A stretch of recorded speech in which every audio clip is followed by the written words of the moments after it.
Okay, so obviously onto the Chargers, and just watching them, I think it's been really impressive to see how they've um, handled, their issues relative to the injuries that they've gone through, and I think Tom and Brandon have done a great job of putting that team together, and the depth of their roster has really been, challenged, and they've used a lot of people, and they've gone in there and played good football. So it's kind of I don't say it's a completely different team, but there's definitely some changes from the first time we played them 3 months ago to now, and so a lot of our focus is going to be on just getting familiar with the people that we're going to be lined up against, which is a little different than the first game. So, explosive team, all three phases, excellent in the kicking game. As good a punters we're going to see.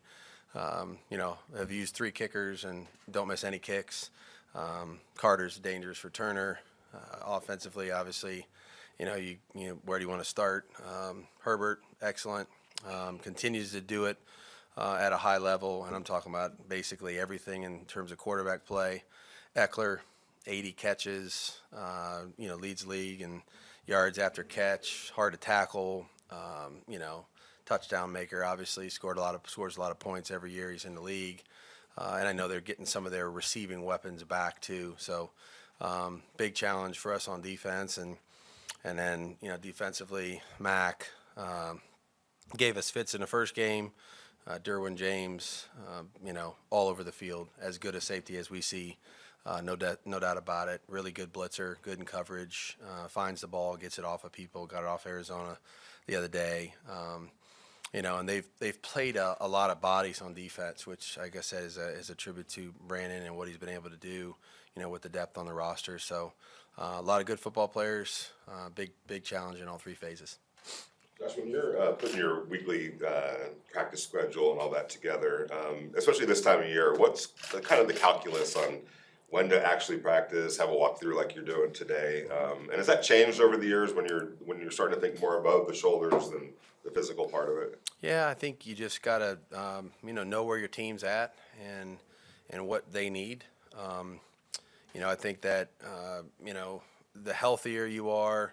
The more you need contact, then you start, using the padded days a little bit more. I think just for our team, we had an earlier bye, so whenever you have an earlier bye, you just got to make sure you kind of look at the whole season in totality and try to figure out where you might be able to catch up on a little bit of, rest / recovery. So this was kind of a stretch that we kind of had earmarked, like, we're going into we know the Thursday game's coming up, next week. And so just trying to keep our team as fresh as we can. We've gone through some different things where we've had some different bodies in there. So the longer days with the walkthroughs have helped us get just mental reps and communication nailed down. And we certainly don't use them every week, but it's been helpful for us, I'd say, the last couple weeks here. Are players involved in that at all? Or do you lean on them a little bit? Yeah, I mean, I definitely am. I'm aware of how they feel and where they're at. I try to take in as much information as you can from the staff and the players, and hopefully make the right decision for the team, every week. Josh, in the process of rebuilding a culture and rebuilding a franchise, how important is it to teach guys that each week they compete against themselves? It has nothing to do with the opponent. Because in the past, this franchise has a tendency to play up to teams and down to teams. Yeah.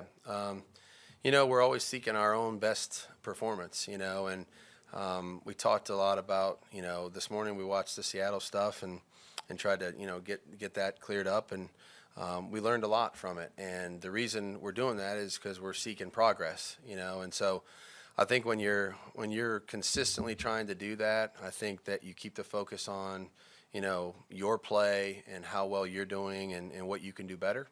And, hopefully that's where it stays, because obviously we're going to reach our best results when every player is playing at the best level that he can. And so we'll continue to try to do that every week, and not necessarily worry about, look, they're all good. And in my mind, every opponent we play is different. Every opponent we play presents significant challenges in different ways. And this one happens to be a division opponent. So we're definitely focused on what we can do better, and obviously trying to get familiar with the team we're playing this week. So obviously, traits with quarterbacks who have fourth quarter drives or game-winning drives and the obvious traits. What are some intangibles that we would not see that you would know in guys like that who are good at things like that? You're talking about just quarterbacks in general? I mean, obviously, being around good people helps. Yeah. Are there intangibles with guys like that? Yeah, I mean, I think, you have to be able to, it takes mental toughness. It takes, I'd say, supreme focus on, where you're at in the game and what you need to do. Understanding how the game is being played, because some games, some games quarterbacks can hold the ball longer. Sometimes they might need to get out of their hands a little quicker, depending on how the rush has been. Knowing your own personnel, knowing how the defense is playing you, where you might be able to attack and who to go to with the football. I just think there's a poise and an understanding of where you're at in time and space, that allows those people to really slow their heartbeat down and perform their best at the very end under the most pressure, and block out crowd noise, block out all the other stuff that's going on, and just focus on trying to make one good play after another. And the guys that do it the best seem to be able to do that week after week, so, Herbert's obviously in that category. We've seen him do it a number of times. They've trailed in a lot of games this year, and he's brought them back, and nobody's done that more in the last few years than he has. Josh, a couple weeks ago in Denver, afterwards, Josh Jacobs said that he felt like they were loading the box in some crucial situations, and he went to Devontae and the receiver and said, hey, there's going to be some opportunities for you. Then last week, it was kind of the exact opposite. We heard multiple guys say that they were doubling Devontae to open up Josh. I know you've always consistently said that, the defense gets the votes and things, but has it been even more pronounced with the season those two guys are having, creating opportunities for each other? I think we've seen a healthy dose of honestly both. Look, I don't think any defensive coordinator or coach anymore just stays in one thing, for too long, because I think if that happens, hopefully, you're good enough to adjust to it and make some plays. But we've seen a lot of different things, and certainly, players that are producing at a high rate, they get a lot of attention. And so there's a lot of different ways to do that. I'd say every week we've probably seen a different, stab at that. And we're doing the same thing on defense. We're trying to figure out how do we slow down, Allen and Williams and Eckler and Herbert and those kind of things. So it's a great challenge every week. I think our players are really learning how that works, and they try to take this away and we try to do this, and then they take this away and we got to try to do something else, So there's a game within the game. Sometimes it doesn't declare until the game is, a quarter and a half into it, and then you kind of figure out kind of what the plan is that you're going to see all day. And we got smart guys. Those two guys you just mentioned, they're very adept at understanding the way the game is going and how that presents opportunities for themselves. Josh was named the AFC Offensive Player of the Week today. When you went back and looked at the tape from Sunday, did anything jump out even more than what you saw in person on Sunday? Yeah, his effort, toughness, I thought was, it stood out obviously in the running game. I thought he did some good things in the passing game, and he's improving. I think he's improving his repertoire. He's improving his route tree. He catches the ball very well, obviously, and he did some things in terms of the little things in the game that probably don't get discussed a whole lot. Blitz pickup. They tried to get us a couple times, and he had his eyes where they should have been, and he got his job done. Thought he did a great job on the flea flicker, of hanging in there, and we call it. He took one for the team. So when he tossed it back to Derek, obviously he got walloped pretty good. But little things like that, he's unselfish. He'll do whatever you ask him to do. So if it's blitz pickup 10, 15 times a game, he'll do it. Catch passes, block, chip. It doesn't make any difference to him. He just wants to win. So I think that's the greatest trait he has is whatever you ask him to do, if it can help the team win, he's all in. From the question about Josh, he obviously played through injury on Sunday, and I think he said toward the end of the game he kind of aggravated it a little bit. It's been reported he may not practice that much this week. Are you guys just kind of being cautious about those soft tissue? You had a few soft tissue Yeah. injuries this year. Yeah. Just kind of reaching caution. I don't know where the report came from. I mean, I obviously you didn't hear it from me. So I'm eager to see this week go. And like I said, I'm hopeful that we'll have a full group out there. But I mean, look, this time of the year, you guys know. I mean, we're closing in on December here, and I don't know that there's any player in the locker room that doesn't feel like he's got something. You know what I mean? And so that's what makes these guys great is they fight through a lot of stuff, and they spend a lot of time and effort to get themselves ready to go every week. And he's obviously at the top of the chart in terms of what he does. So I'm expecting us to have a shot to have a full group here. Coach Anthony Avery got placed on injury reserve. What went into the decision for you and your coaching staff to elevate Tyler Hall off the past 2 games to the active roster? Yeah, I just felt like it was the right. I mean, at this point, with AA going down again, Tyler's been up a couple times. It just, rather than keep him on the practice squad and elevate him again, I think he's done enough to earn the right to be on the roster, and and he's played in the last few games, and that would be the intention going forward. So. Credit him and what he's been able to do, and just like the way he's competed and played, and we'll expect the same from him this week. Do you feel Chandler Jones kind of turned a corner last week? It seemed like he kind of jumped out on some plays, and I guess how important is he to have that kind of production for your defense to succeed? You guys have heard me say it all year. I think Chandler's definitely done a lot of good things all year long. It's just the one number everybody wants to point to all the time, and I get it. I understand that. But I think he's been disruptive. I think he's played very well in the running game. I think he's played with great effort and toughness. It's been huge for our overall group as a whole. We've been out there every game, every day.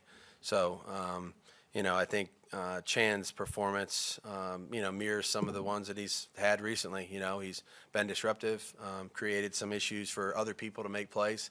And look, I mean, it's this time of the year. It's like we need everybody to play their best. You know what I mean? So I think Chandler is definitely trying to do that every week, and I think that's what our group is going to try to do. Any update on Andrew Billings and then Nate Hobbs? Do you expect him to practice at all this week? I'm hopeful that Nate will be. Like I said, that was the intent last week, but he fell ill. So Nate's feeling better, and hopefully that will take form here this week. And AB seems to be heading in the right direction too. So. Again, we probably won't know a whole lot on some of these guys until at least tomorrow, based on what we're doing today and how we're going to kind of go through this day today. But I think, like I said, I think we have a lot of guys headed in the right direction. Andrew Billings, Bilal Nichols, their presence seems to be felt a lot in these last few weeks. Mm-hmm. Is it almost as easy as saying that bringing in Jerry Tillery and what he's brought to the table has kind of completed that group as sort of a sum of the parts type of? I think he's complimented them. I don't know if completed is the word I would use there, but I think Jerry's obviously complimented them. I thought Kyle Pico, stepped up and made some plays in there too. The fresher those guys are, the better they play, and I thought they made some impactful plays in the running game. I thought they made some impactful plays in the pass rush, so. There's nothing that you like more as a coach than fresh defensive linemen. So, the fresher we can keep them, the better they play, So, I think that group has, like I said, been complimented with Jerry's presence and what he does. And we're hopeful that we're going to continue to get better, because we've only really been together for a few weeks now. Out for the foreseeable future, how helpful could it be having Haas back, given his versatility to play inside? Yeah, I mean, important. Nate's a good player, period. So it's been great to have Nate with Anthony, or and now that Anthony has an injury, I think it's the same thing. But getting Nate back, a player of his caliber and toughness and energy and the way he plays and competes. So I'm excited to have an opportunity to hopefully get him back this week, and I know he is too. Coach, you mentioned Tyler Hall a little bit, but I wanted to get more of a take on like what you've really seen from him that stood out to you that you think can really be an asset to the defense. Yeah, he's really, nothing's been too big for him, and it starts with communication and working with the other guys in the secondary and the linebacking core and making sure that you're where you're supposed to be. And I think he's done a decent job of that. That stood out, even before we elevated him. He understands the game plan. He understands his role. We're asking him to do. He tries to play his assignment the way he's been coached to play it, which I love. And he competes. He tackles. He competes in coverage, and he plays hard. And so for a young guy like that, he brings some speed and some burst to our defense and some toughness. And like I said, there's a maturity to him. Even though he's a young player, there's a maturity to him. When he's listening to the call, he's hearing the communication from the safeties. Like, he's locked into it, and he's rarely made mistakes relative to pre-snap, decisions. So, again, that's the way you earn playing time. You get an opportunity and you make the most of it, and then you earn more, and he's a good example of that. George, I know it didn't end up being a factor in the game, but Amir Abdullah's celebration obviously wasn't intentional. Yeah. Is there a discussion after the game? Yeah, we talk. I mean, look, Amir would never disrespect anybody. We've seen him do that before, you know what I mean, after touchdowns, and I don't really get much into telling guys what to do when they score, but I think, just being smart, making sure that you're not around anybody from the other team. Obviously, that was the message, and our players understand that. We don't want to hurt ourselves, We ended up kicking off from the 20, 25-yard line, whatever it was, and that's tough on the kickoff team. So Amir's an unselfish guy, would never do that intentionally, and but we've addressed those kind of things, because whether it's on the extra point team, after you score a touchdown, celebration penalty, whatever it is, it hurts somebody else, So hopefully we don't have any more of those. Does it feel like Amir is getting his groove in the kick return game? Yeah, Amir's contributed in a lot of ways, obviously you guys see him as the kick returner, and there's statistics that go with that, but, he's playing gunner, he's running down the kickoff team, he scores a touchdown on third down, converts a few other third downs, playing a little bit more of a role on offense, as the season has gone on, so great teammate, unselfish. Obviously, he's got skill, makes some impactful plays in the kicking game and on offense. So, love having Amir. And like I said, he's that guy that no matter what you tell him to do, he's going to do it. You know what I mean? And he wants to help the team in any way that he can. So, I think it's a really good example for our rest of our guys.